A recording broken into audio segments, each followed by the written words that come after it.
my fellow readers, this is Dark Symphony 777 with another fan fiction review. As always, a link to this story will be in the description below. Please like the video, subscribe to the channel, click on that bell for notifications, leave a comment in the comment section below on your thoughts on the story. And finally, listen to my opinion. My opinion is not indicative of the world, so please respect that. So, the story I am doing a review of is If Despair Never Ended by Barnsicle. It is a Danganronpa fanfiction, and it's actually finished relatively early. I mean, recent, as recent May 11 can be. So, what is this story about? Well, this story is a sort of I guess you could say AU continue. It's weird because in order to understand this story, you have to understand at least two minor things, at the very least one minor thing about what this story is based on. Because this is not so much like the previous Danganronpa story I did, where you need to know everything about the story in order to figure out to understand what's going on.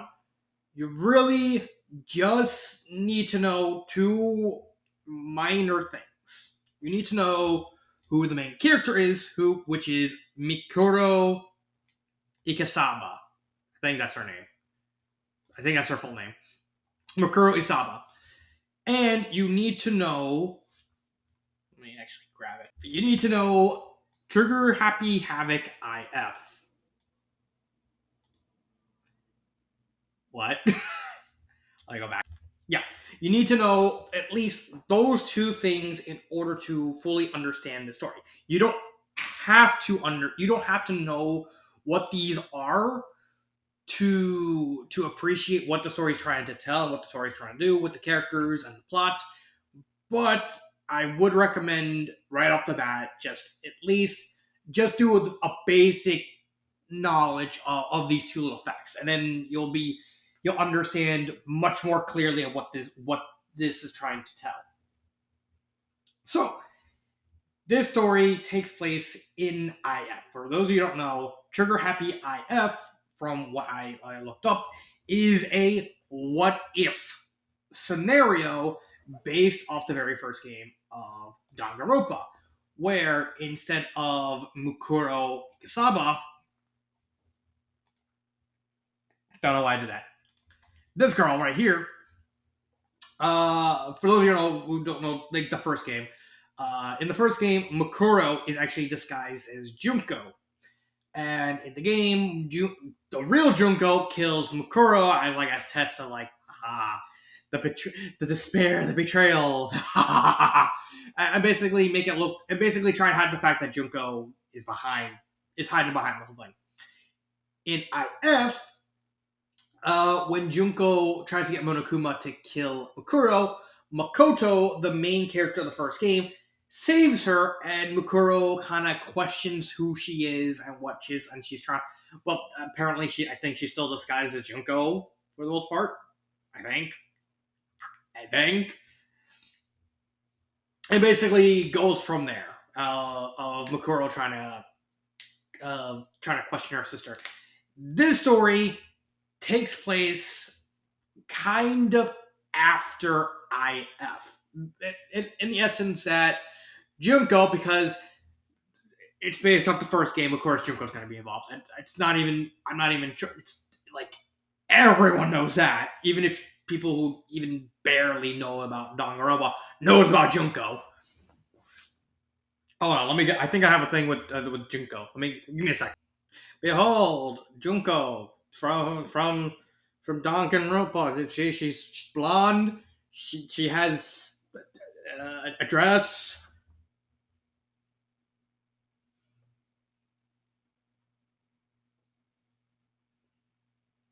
This is Junko. See, this is Junko. She's evil. Fear her tiny head. But yeah, everyone knows. Everyone, even me who knows nothing about Danganronpa, knows about Junko and Ishima. But more or less, Junko rewipes everyone's memories again, and then restarts the killing games with the exception that instead of Mukuro disguising herself as Junko, Mukuro is basically just Mukuro, just with without memory. So she doesn't know who she is. She doesn't know where she's from. She doesn't know any family or any stuff like that. So this story is basically a rewind of the first game, just with Mukuro as the main character. Because I'm gonna do this is gonna be the only spoiler. Makoto dies. Makoto dies, and so Mukuro kind of takes the place of Makoto as trying to have everyone rally behind her and try and solve the mysteries and try and defeat Junko and all that jazz. And on that front, it's actually really well done. There's not really, I know, spoiler about the read. There's literally not going to be a lot bad. I'm going to talk about everything about this story. Is really good. Not phenomenal, but like really good that I just genuinely love. And the more or less the plot just continues in the same vein as the first game. Everyone's trying to talk to each other, kind of get to know each other. A murder happens, and then they have to try and investigate. And then there's the trials, and there's even like lots of winks and nudges, like even in the writing, where the first couple of chapters are actually written more in the vein of a visual novel. They kind of give you that false sense of security in like the Danganronpa style, and then once Makoto dies, it kind of branches off into a more novelesque experience. But there's still like winks and nods. Like whenever the investigation, you get the Kuma files, you have the clue, you have the bullet points, you have to present your arguments in the trials, and all the little winks and not and all the like little mechanics as much as you can with the mechanics of the game into the story. Yeah, they're kind of clunky, but I think they're fine as is because there's not really, if you're trying to do this in like in literally the same vein as the original, of course you're gonna have to incorporate at least as much as the gameplay mechanics as you can without it going. I know Danganronpa is a visual novel, so there's not much in the way of game mechanics besides in the trial and the bullet points. So what it's not it's not a game breaker. It's not it doesn't really it doesn't really ruin the story in any way. It's just something I'm talking about. But the story is actually really done. There's plenty of twists and turns. They do find out who Junko is. Junko's behind it like way sooner than possible, and they also find out that who Genocide Jack is much earlier as well. There isn't. I'm not spoiling that because that's literally like Genocide Jack and Junko are like the two I think most well known characters in the franchise. I know Monokuma and Junko are like the mascots of the franchise. And I know Genocide Jack is a popular character. Um, so I don't feel any dirty kind of spoiling that. Plus they kind of make it a point. It's like yeah we already know what's going to happen. Yeah. So there's that. Characters. For the most part, most of the characters are pretty much the same as in the first game. I think because it's one thing. It's one thing when you're trying to understand the characters, and like when your character is trying to portray itself as close to canon as possible in a franchise about. It's another thing where you're doing it in a franchise you're not super familiar with. I'm not super familiar with Danganronpa. I know of it. I I'm not but I'm not super familiar with it. I never played any games, but I did. But I have heard of Danganronpa and bits and pieces here and there. So I don't really know. It feels like they're trying. I'm guessing since the whole point is that it's trying to repeat the events of the first game, just with a different main character, it stands the reason why that most of the characters are going to stay true to what they were like in the original game, and or more specifically to IF. There is some differences though. Two main differences that I'm at least going to talk about. One is Sayaka, the pop idol. Sayaka is goes crazy. She goes legitimately insane because in the beginning she kind of has feelings for Makoto, which is that's kind of the whole thing, true thing. If you actually know the first game, Sayaka actually gets killed by the baseball player in self defense. In this story, Makuro, well, they're about to kill each other, but Makuro shows up in the room and actually prevents the death from happening. So neither of them die until Chichiro, the boy who dresses as a girl, dies accidentally. Spoiler alert: it was Junko, because of course it was. And Makoto gets blamed for it because he slips a book into. He kind of slips a book. So when Makoto dies, Sayaka takes it hard. Takes it really, really hard. And I'm not saying that Makoto, was a murderer or anything. Makoto literally died by just two things. One, at the beginning, it's just they thought he died by sheer accident. Chichiro died by sheer accident, and and Monoku was just basically doing like the biggest notion of like, yeah, but Makoto dropped the book, so therefore he killed her. But it was an accident. I'm still counting it. Arr, I'm a bear. And so Makoto dies.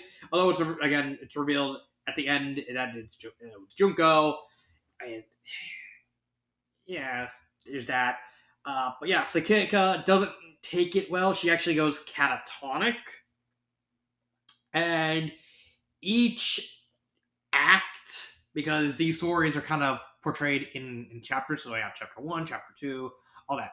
Chapter 1, she basically is very cheery, very, she acts like Sayaka. That's close. In pretty much the entirety of chapter 2, and I guess chapter 3, she's just massively catatonic. She does not function. And a big part of chapter 2 is the fact her, Hina, and Sakura are basically like taking turns taking care of her because she's just she turned into a vegetable, and they have to like feed her and walk her around and all that. And then chapter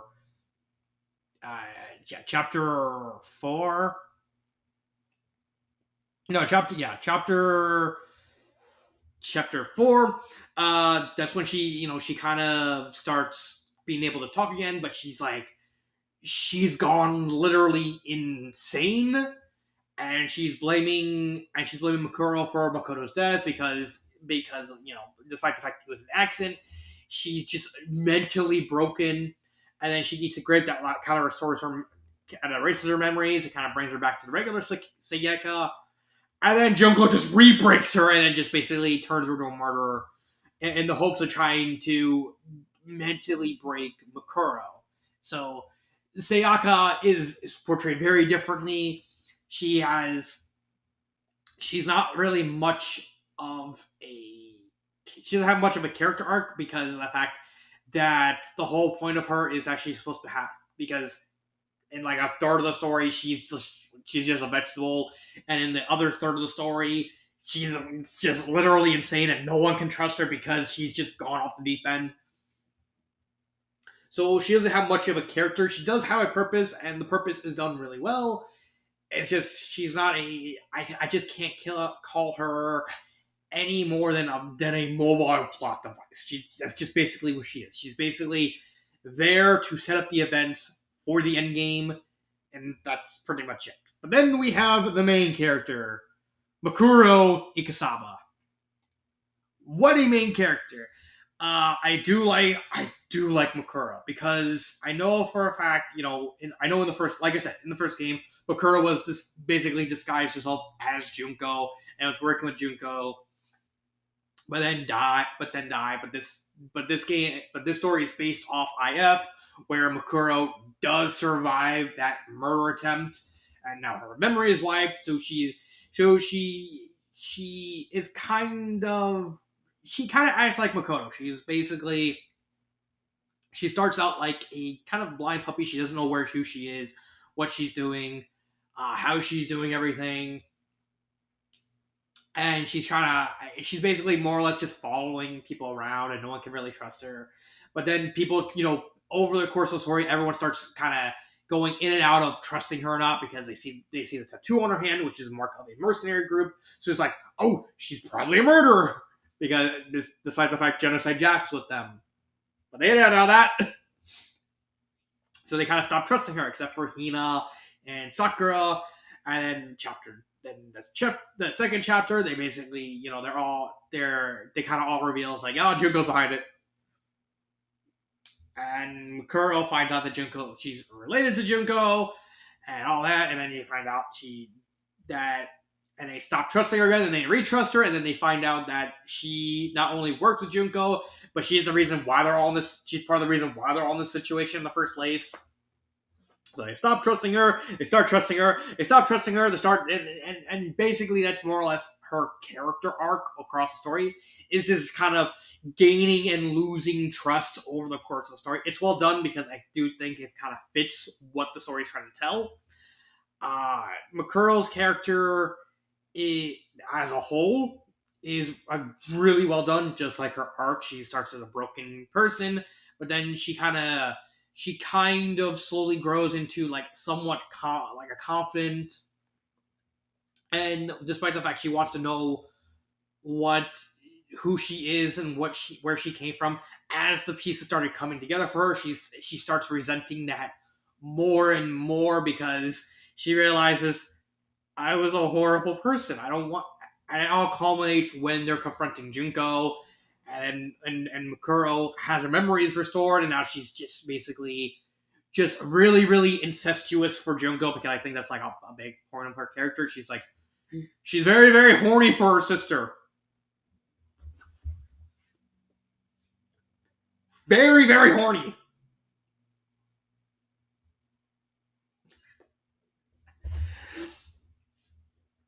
And the climax is basically just Makuro more or less fighting herself as well as Junko, because she's trying to fight she's trying to fight Junko to save everyone, but she's also trying to fight her inner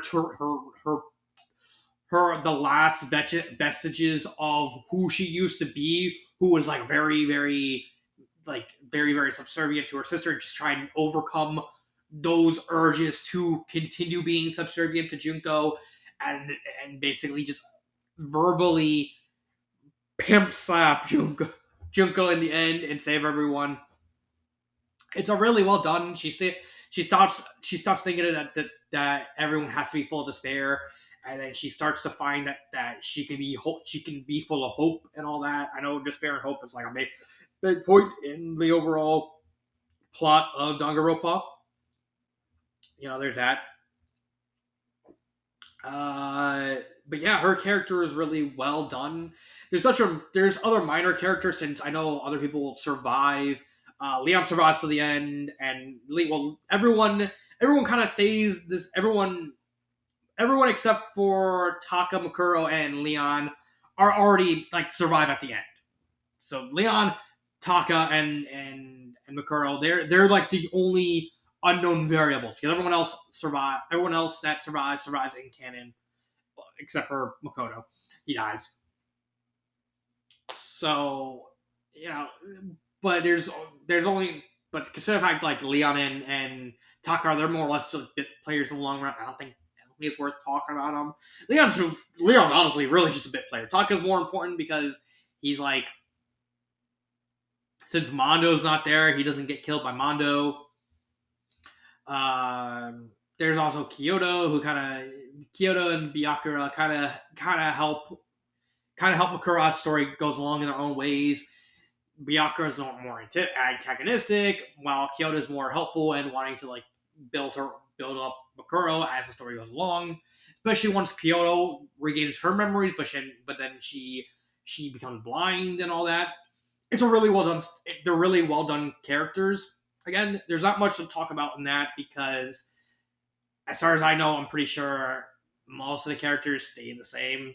It's just Mikuru and Sayaka that change. Uh, Grammar errors.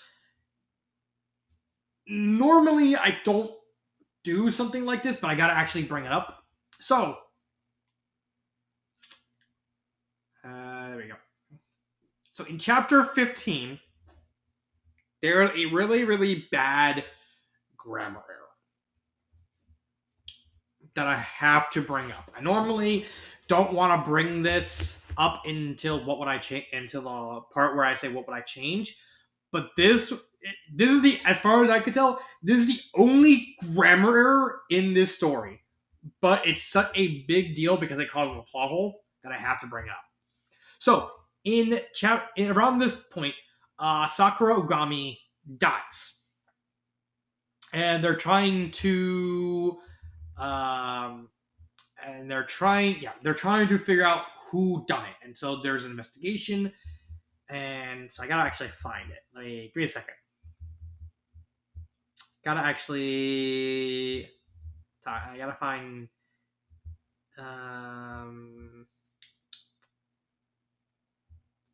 Yeah, here it is.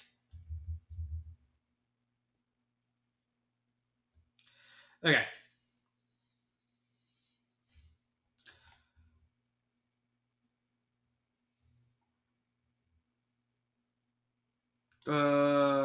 Wait. Did I just read this wrong? I think I did read this wrong. So okay, so I'm rereading this and I realized I guess since I was reading this at like 2 in the morning at night, I might have read this wrong. So what I thought is, yeah, she had a good. We said hello. Yeah, yeah. So I actually misread it, saying that. Wait. Was it farther? Hold on.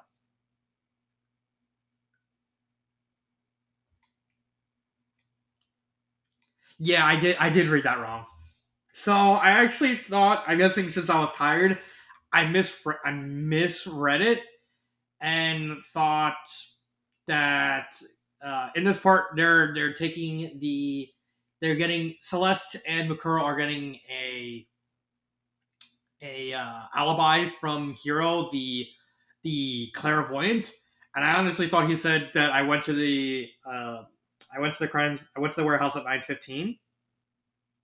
I get, despite the fact the murder happened at 9:15.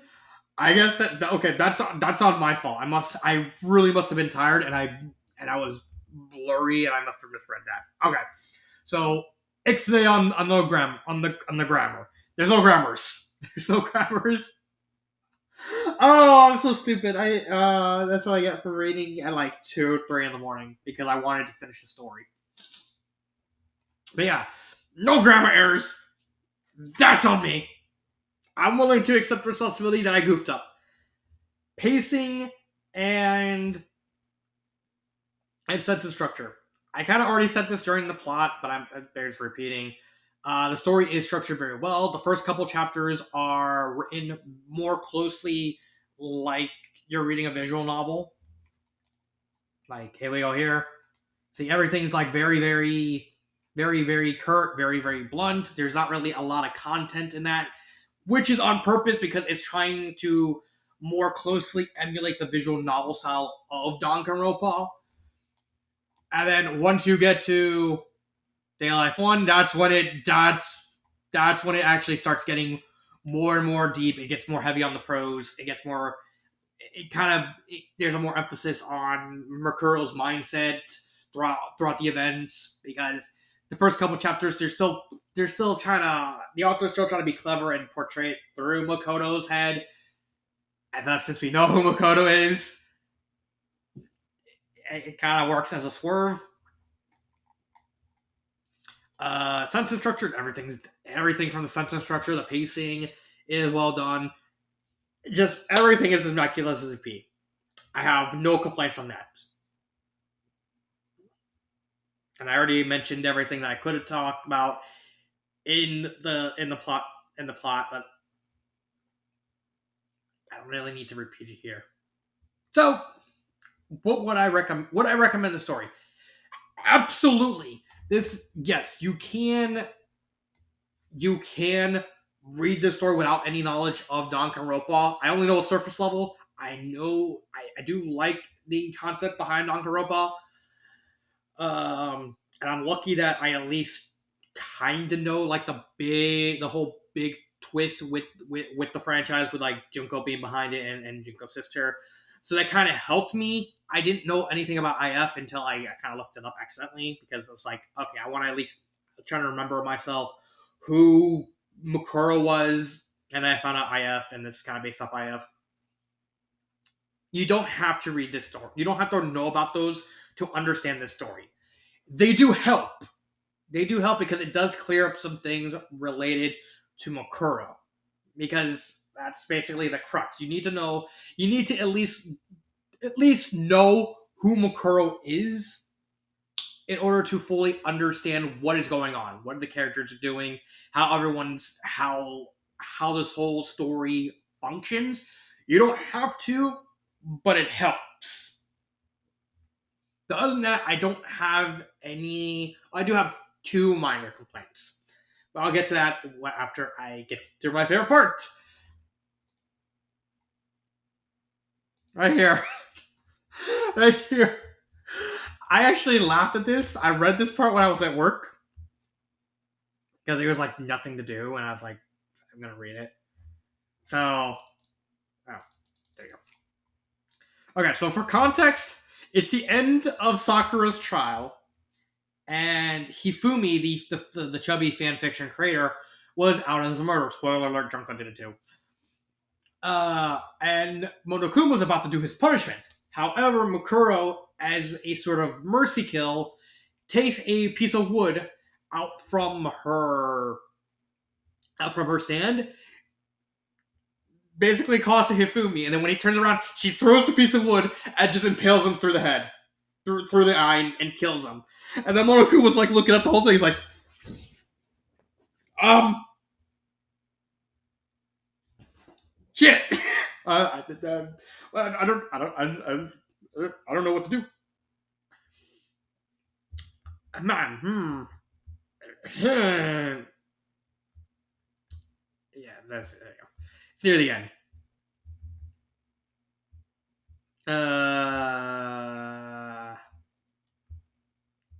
Yeah, so you can see right here, like they all know it's Junko, and they're constantly yelling at her. Okay,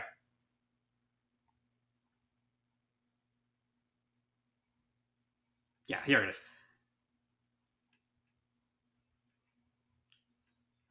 He's like Monoku, yeah. So he dies, and Monoku's like staring. It's like, I don't know what to do, and they're just like confused, and they're like wondering. It's like,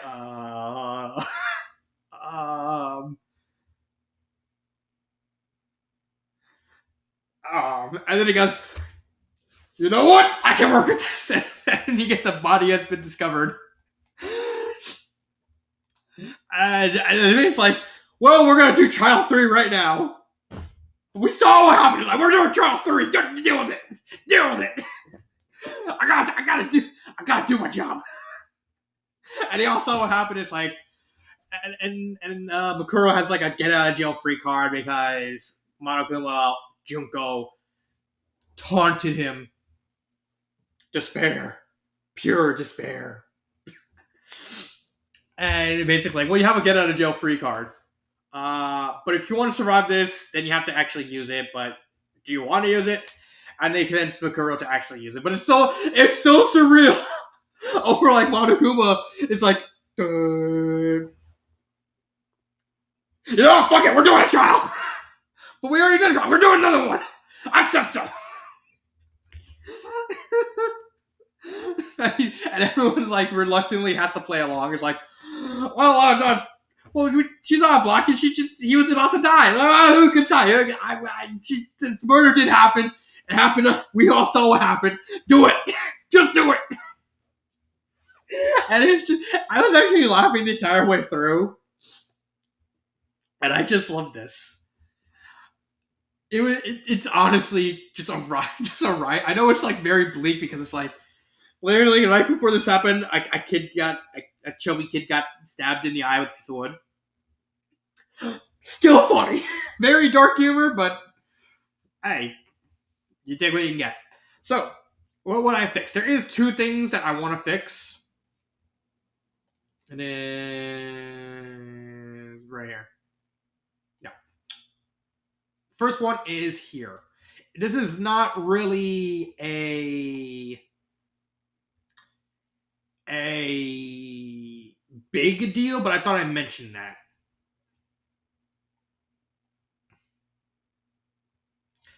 So, in this context, this is the final trial of the story, and they're literally cornering Junko, and Junko was revealed to be disguised herself as Celeste the entire game. So basically, Celeste died.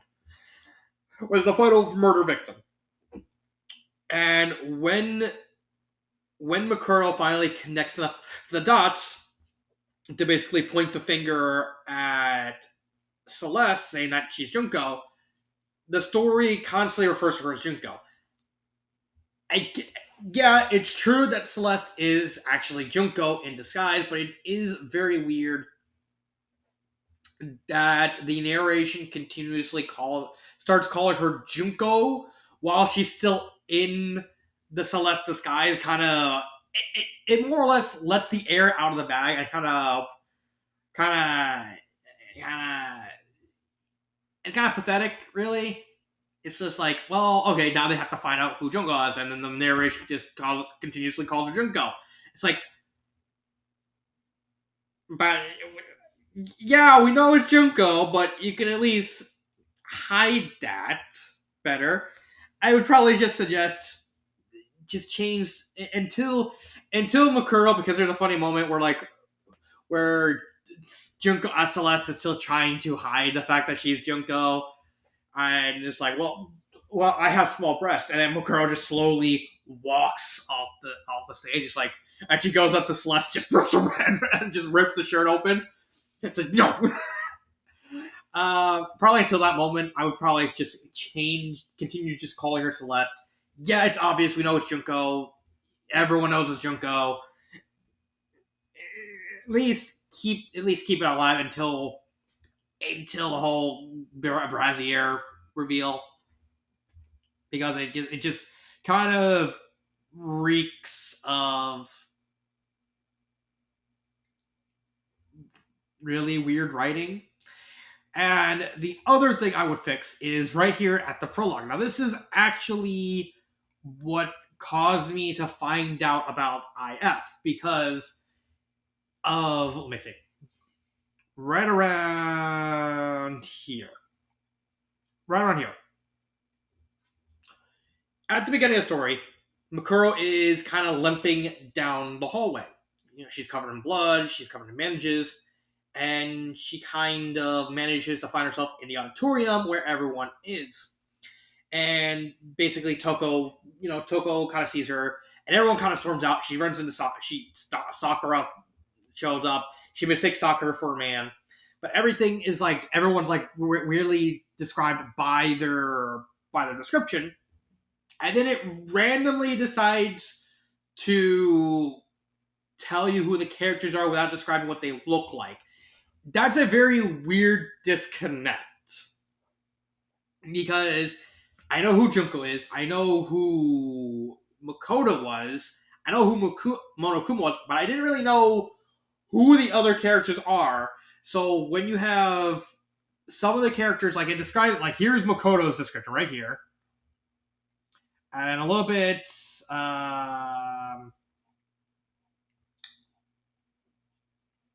yeah, it describes Toko right here. It describes Toko, Makoto, and I think Hina. I think it does. Uh, let's see.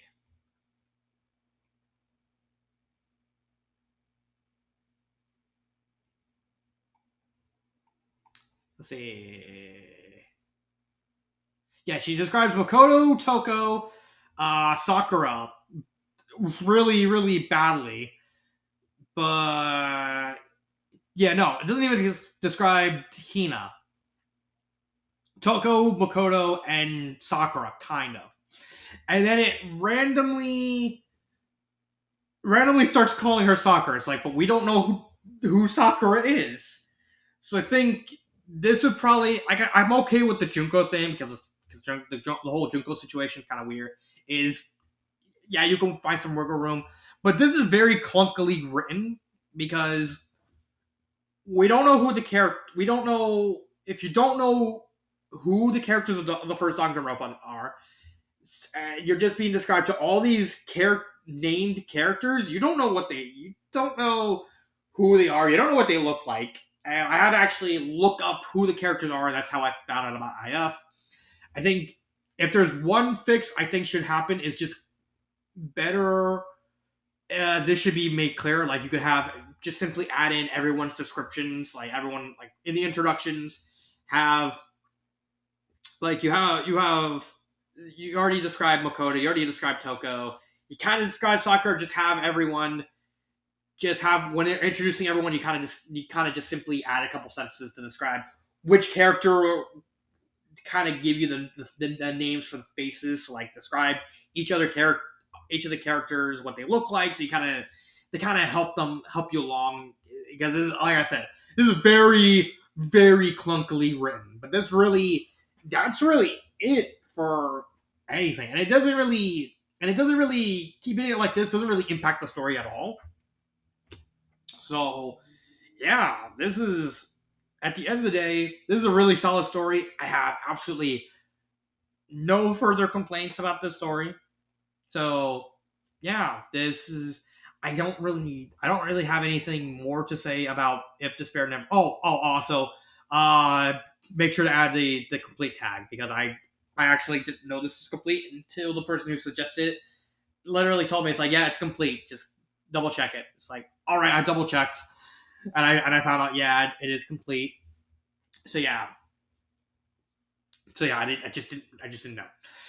So yeah, just maybe clean up the introduction to all the Danganronpa characters and just add a complete tag and you're good to go. So this has been If Despair Never Ended by Barncycle. I really liked it. Like I said, I like the story. I think the story is really good. Maybe I hope to see maybe there might be a sequel. I think maybe just all the survivors going around helping people, give them a hope. Maybe give some more insight on like maybe have them meet like characters that appear in the future Danganronpa games. Maybe a redemption thing for Junko. If Meguro can be redeemed, maybe Junko can. There's a lot of stuff you can do with that afterwards. But yeah, this has been If Despair Never Ended. This has been Dark Symphony 777 and cut.